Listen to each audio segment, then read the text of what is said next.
ಶ್ರೀರಂಗಪಟ್ಟಣದಲ್ಲಿ ಹನುಮ ಜಯಂತಿಯನ್ನು ಆಚರಿಸಲಾಯಿತು. ಗ್ರಾಮೀಣ ಕ್ರೀಡೆ ಉಳಿವಿಗಾಗಿ ಸಂಘಟನೆಗಳು ಶ್ರಮವಹಿಸಿದ್ವು. ಹಿಂದೂ ಸಂಘಟನೆಗಳ ಸಹಯೋಗದಲ್ಲಿ ಇದನ್ನು ಆಯೋಜನೆ ಮಾಡಲಾಗಿತ್ತು.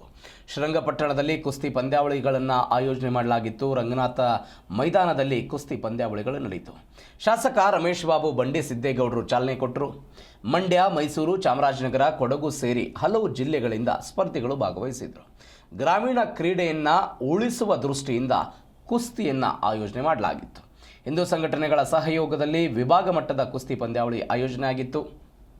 ಕ್ಷೇತ್ರದ ಶಾಸಕ ರಮೇಶ್ ಬಾಬು ಬಂಡಿ ಸಿದ್ದೇಗೌಡರು ಮಟ್ಟಿ ಪೂಜೆ ಮಾಡಿ ಪಂದ್ಯಾವಳಿಗಳಿಗೆ ಚಾಲನೆ ಕೊಟ್ಟರು. ಪಾಯಿಂಟ್ ಕುಸ್ತಿ ಹಾಗೂ ನಾಡ ಕುಸ್ತಿ ಎರಡು ವಿಭಾಗದಲ್ಲೂ ಕೂಡ ಕುಸ್ತಿ ಪಂದ್ಯಾವಳಿಗಳಿತ್ತು.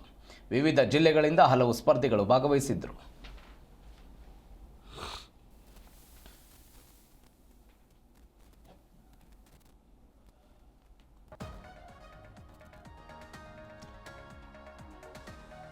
ಮಂಡ್ಯ, ಮೈಸೂರು, ಚಾಮರಾಜನಗರ, ಕೊಡಗು ಸೇರಿ ಹಲವು ಜಿಲ್ಲೆಗಳಿಂದ ಸ್ಪರ್ಧಿಗಳು ಬಂದಿದ್ದರು. ಗ್ರಾಮೀಣ ಕ್ರೀಡೆಗಳನ್ನು ಉಳಿಸಬೇಕು ಅನ್ನೋ ಕಾರಣಕ್ಕಾಗಿ ಕುಸ್ತಿ ಪಂದ್ಯಾವಳಿಗಳನ್ನು ಆಯೋಜನೆ ಮಾಡಲಾಗಿತ್ತು.